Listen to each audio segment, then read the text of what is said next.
gorgeous people, welcome back to my channel. My name's Holly, if you don't know, and today I'm just doing a bit of a catch-up video. I did a small catch-up video on Monday. This one's just a bit more in-depth to explain what's been happening. So for the last few months I've been experiencing some symptoms that I thought were just basically my fault. Yeah, I just blamed myself basically. So I thought, no, it's just me, I have lack of control and I'm not disciplined enough, I don't have enough willpower, etc. And it wasn't until this last month that the symptoms got much worse that I realized that something else must be going on, because I tried my very best and it didn't help. So basically what's been happening is about 4 days before my period in most months,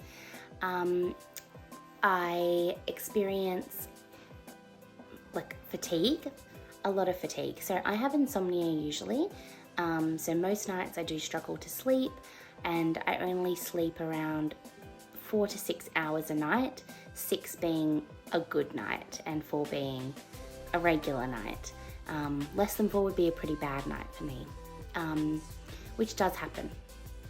Sometimes I'll go a couple of nights without sleeping or a whole night without sleeping. So usually I have insomnia. And then 4 days before my period, I usually get really tired and I start sleeping a lot more. So I can usually get 7 hours of sleep a night, and I fall asleep a lot easier, etc. This last month, I slept a lot, and I mean I napped during the day. I napped during the day and then I still would sleep at night, and I was sleeping over 8 hours a night. One night I slept 11 hours, another night I slept 14 hours, and I was in bed for 16 hours. So I realized that something was wrong because of that. And I also experienced basically uncontrollable eating. It's really, really difficult. I really struggle to control myself, even to the point where I'll be completely full and still hungry at the same time. I feel like I'm going to be sick, but I'm still really hungry and I want to eat more food. So in the past, obviously, I've just blamed myself for this and been like, no, you're just falling off the wagon, you're just falling off your diet. But this month I knew something was different, because the rest of the month I have been incredibly good. I've been really motivated, really determined. I've been really great with my self-discipline and my willpower, to the point where my husband has eaten junk food for dinner in front of me and I haven't had even a bite of it. So I knew that something was wrong when all of a sudden I just started overeating for no reason. The first day I thought, oh, I've just had a bad day, because that does happen, and I got back on track the next day. I tried to anyway. I used all my techniques that I talked about in my last video about overeating, not my last video, the one before, about overeating. I used all my techniques. They usually do work and usually help me to get back on track. The next day, I tried my very best and I could not help myself. It's almost like I was watching myself do it, but I couldn't stop myself. It's really hard to explain. It's kind of like when you look up the symptoms for binge eating disorder, where it says that it's uncontrollable and the person doesn't really have any control over it. That's how it felt. I do not have binge eating disorder. I'll just point that out. I don't have that.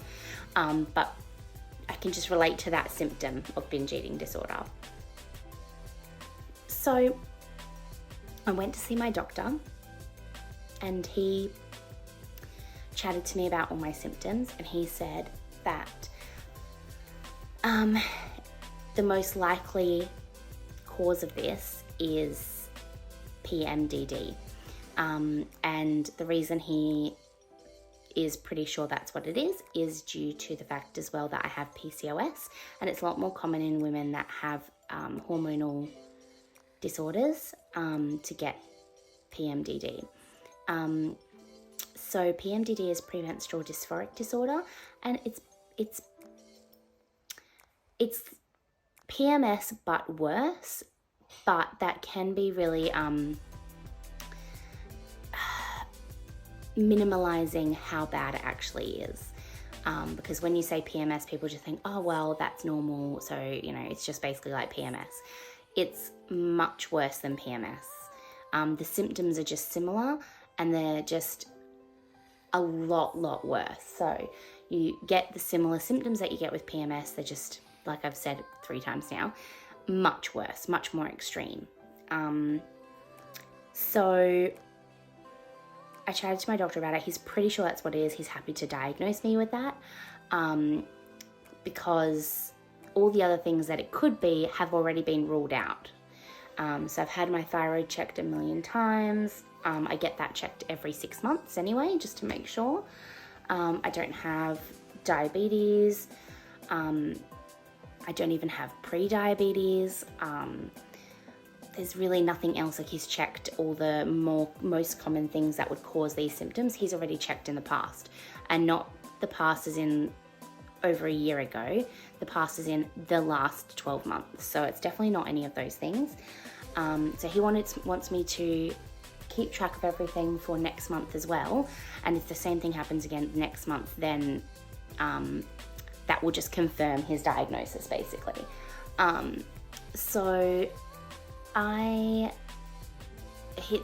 he's decided is that I'm already on metformin for my PCOS. Metformin is a diabetes medication that's used off-label for PCOS. It's more commonly used in women that have insulin resistance. I don't have any insulin resistance at the moment. Luckily, thankfully. Hopefully I don't get it, because I am already losing weight on my weight loss journey. If I was to stay obese or gain weight, I would more than likely end up with insulin resistance, because I would also more than likely end up pre-diabetic and then diabetic. So hopefully, because I'm already getting healthier, I won't end up with insulin resistance. So I don't have that symptom, thank goodness. So it does help with that, but I don't need it for that. It also helps with other symptoms of PCOS, such as hair loss. I think it's hirsutism. I can never say it correctly, but getting hair on your face and in other places that you don't really want it. Acne, and it does also help with weight loss. It can help with weight loss anyway. I don't know if it's helped my weight loss. I've been on it for less than a month. So I don't know if it's helped with weight loss at all yet. But it can do. And it also can help with infertility. So it can increase your fertility.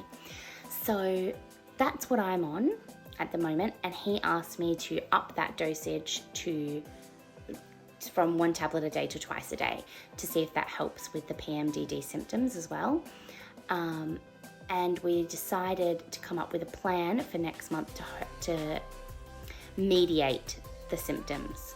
So the main symptom that I'm wanting to mediate is the overeating, because I don't want those 4 days. It's only 4 days out of the month, and I know that, but those 4 days can have a dramatic effect if I overeat to the point that I overate on those 4 days that I just had. So I really want to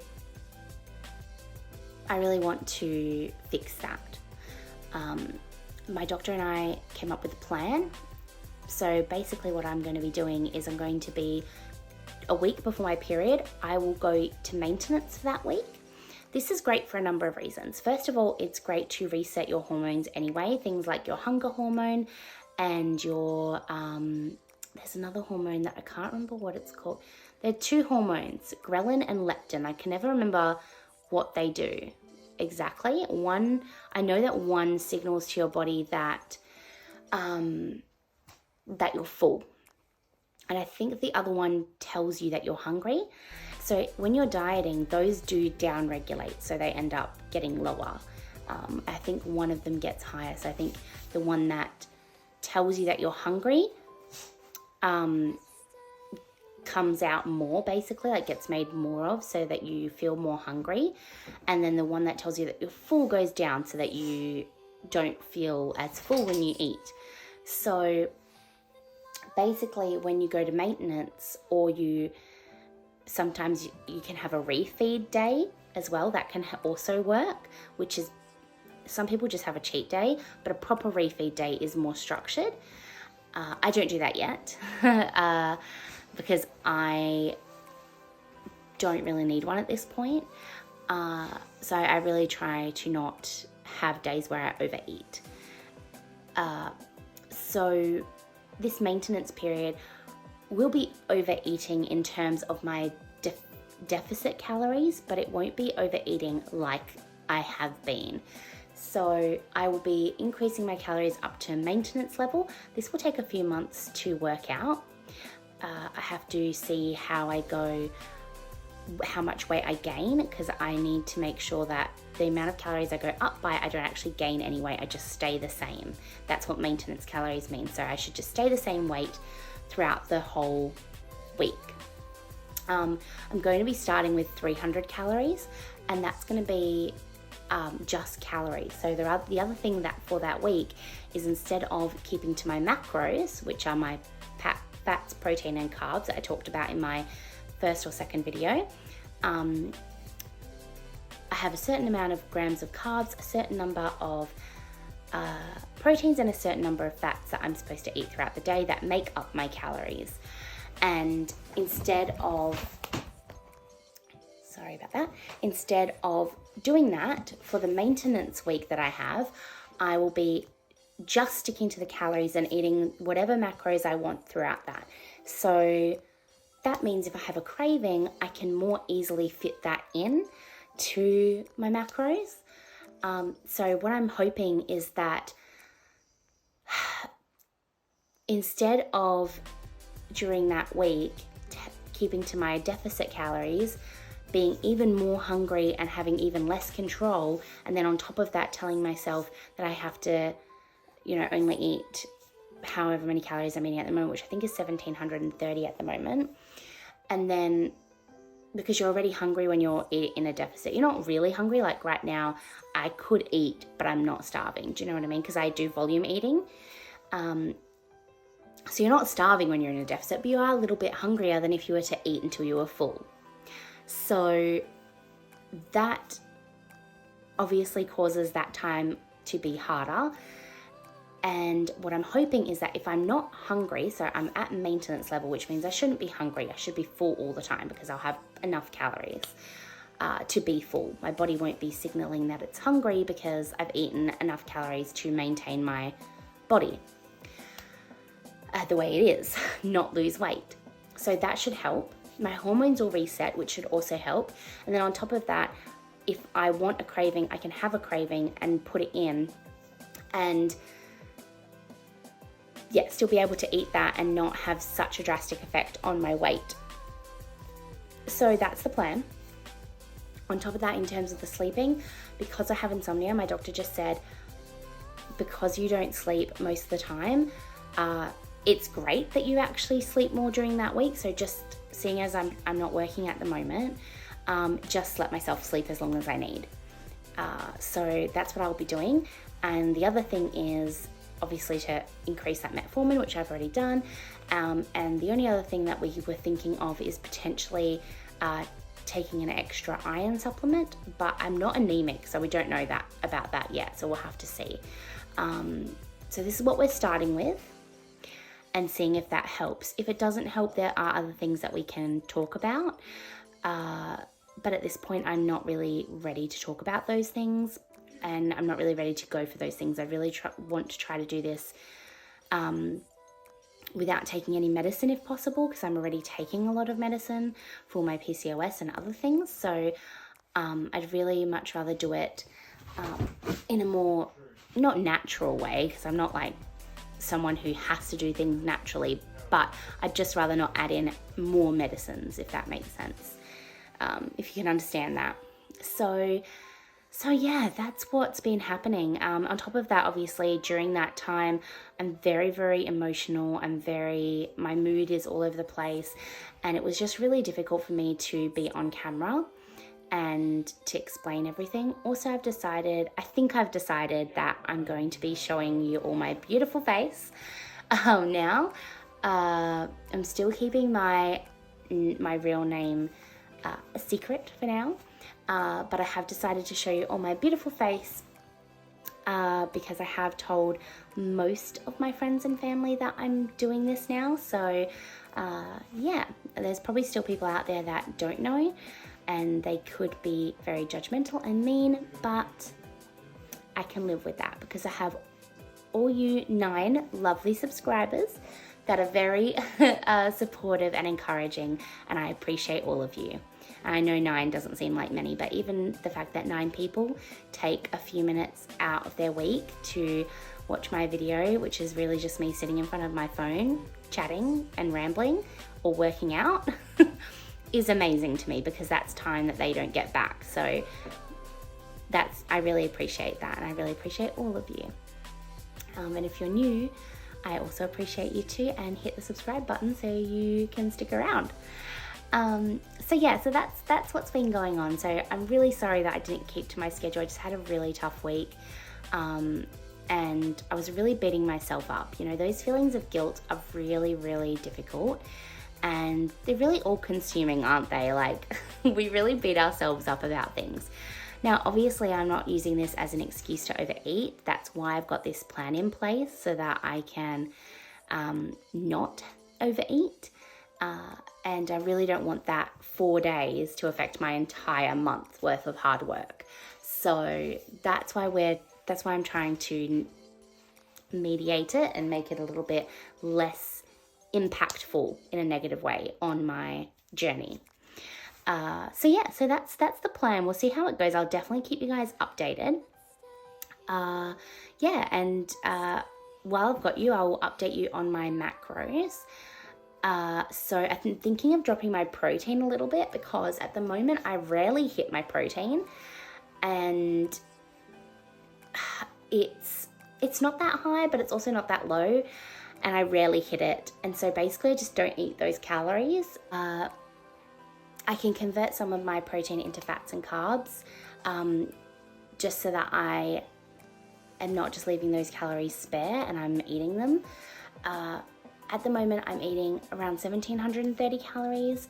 I think I'm eating about 160 grams or 180 grams of carbs, 50 to 60 grams of fat, and 140 grams of protein. So that's what my macros are at the moment. During my maintenance period, I'll probably up those to 2,000 calories to start with. And as I said, I'll just be eating whatever macros I need to or want to at the time. So, you know, as many carbs or fats as I want, as long as I keep to the overall calories during that time. So we'll see how it goes. And yeah, definitely if you haven't subscribed, if you're new and watching this, hi, welcome. Please hit the subscribe button if you liked this video. I'm trying to build a little family here, so definitely subscribe if you liked it. Don't forget to give the video a big thumbs up because it definitely does help out the channel and help me get to more people. So hopefully I can help at least one person. And if you know someone that would like to watch one of my videos, or you think it might help them, definitely share it. And please leave me a comment. I love getting your comments. I get a little notification when I get one. I get very excited, and that way I can meet you all because it's virtual, but yeah, I can meet you all and say hi back, and yeah, it's really fun. So I hope you all have a wonderful day or night, and I'll see you in the next video. Bye everyone.